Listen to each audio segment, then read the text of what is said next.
But if preservation is not to be found in a single manuscript tradition with no variants, how then has the text been preserved?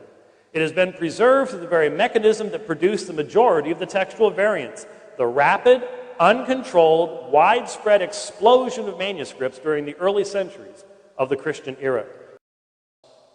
There was never a time when any one man or group of men had control over the text of the New Testament. There was never a Christian Uthman.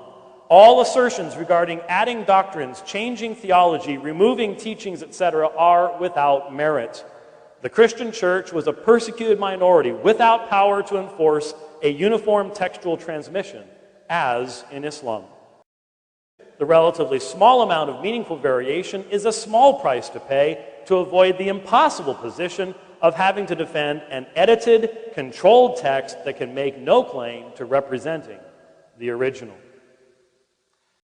I believe the evangelistic command of Christ contained in the Gospels was taken seriously by the church. Hence, the church wanted the message of Christ to go out into all the world and quickly. The result was that the scriptures that the church treasured would likewise be distributed far and wide, not in a controlled fashion. The idea of paralleling the Christian scriptures with, say, the 10th century Masoretes, who were not in any way trying to distribute their scriptures all around the world, is utterly fallacious. The method of preservation would have to match the purpose of the early church.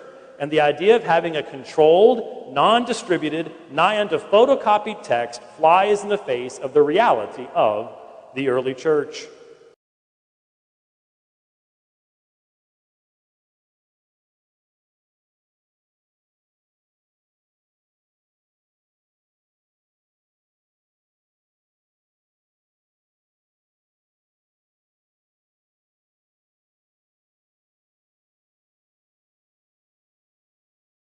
You know, the copy they found at the Dead Sea Scrolls of Jeremiah was 15% shorter than the Jeremiah we have. 15% shorter.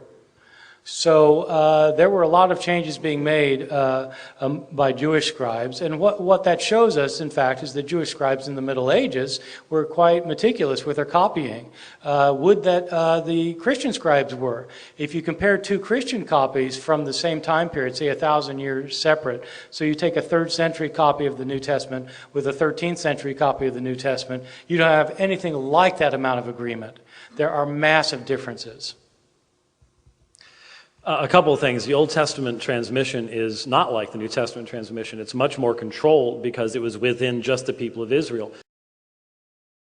The Old Testament transmission is not like the New Testament transmission. It's much more controlled because it was within just the people of Israel.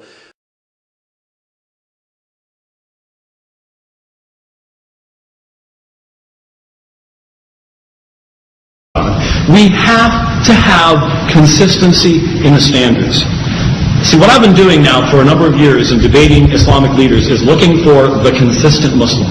The Muslim that will use the same standards for the Quran as they use for the New Testament. And so far, I have not found that person, but I'm going to keep searching and keep doing these debates until I find that person. Thank you very much.